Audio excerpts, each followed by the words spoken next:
Governor-elect John Kasich.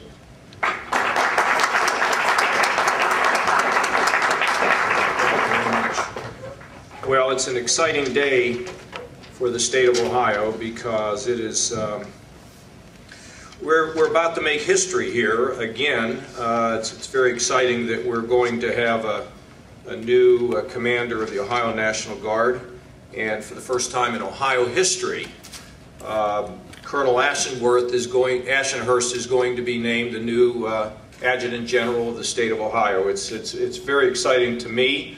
Colonel Ashenhurst will be made a general. They're going through the paperwork. She'll get her star as soon as the Senate's able to do confirmation hearings.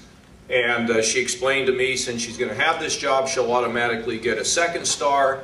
And I said, "What do I get?" She says, "You get me." And I think it's there are only 2 women in America who are commanding National Guard operations, one in California and here in the state of Ohio.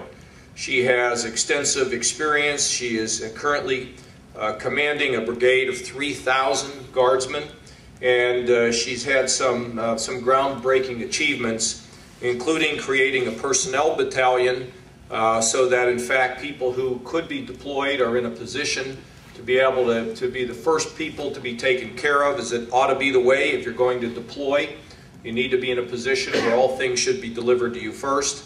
And secondly, General Waite promoted her to a very, very important position.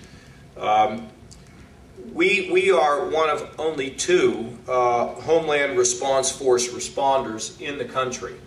The state of Washington covers all activity on the west side of the Mississippi River and on the east side of the Mississippi.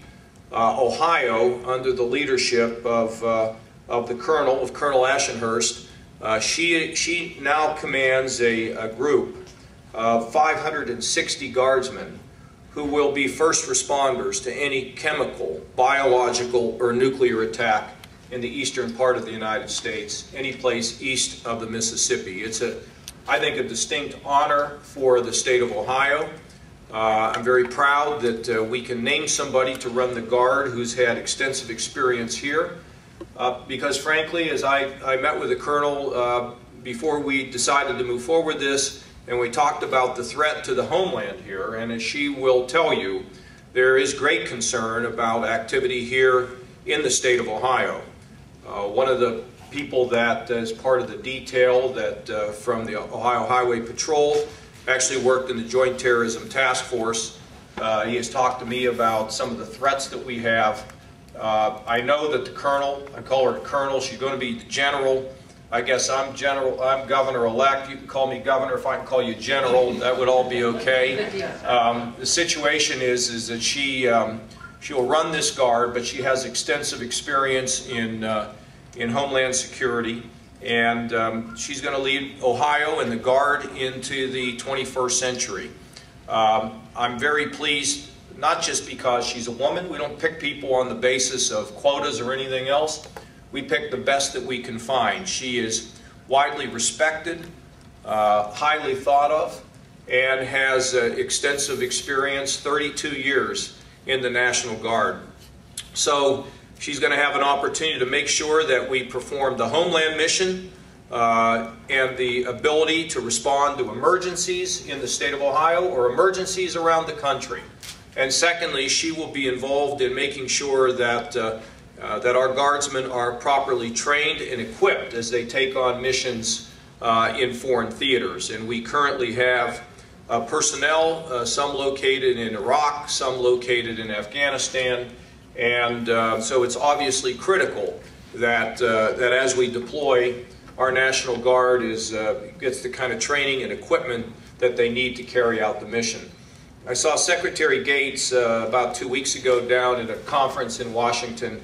He calls the National Guard and the Reserve the great next generation of heroes in America.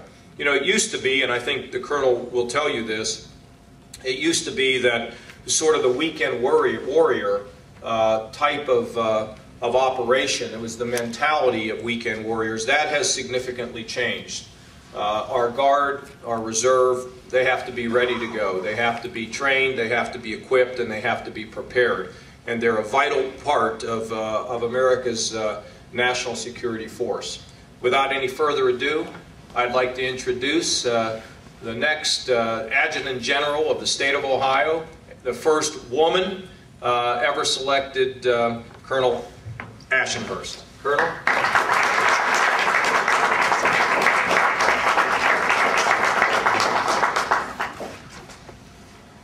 It's a great honor to have the opportunity to work for a governor who shares the timeless values of selfless service, duty, integrity, and personal courage that we embrace and live every day as military members.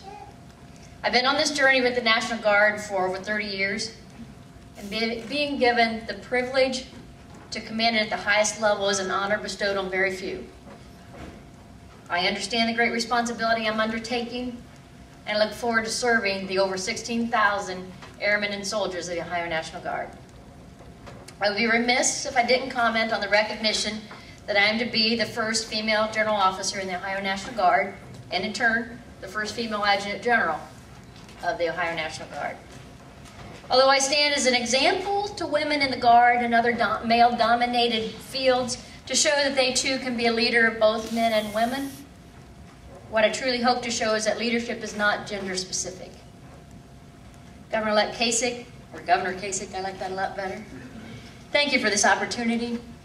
I stand ready to serve you and the citizens of Ohio with military forces trained and prepared to support our fellow Ohioans in any matter of safety and security.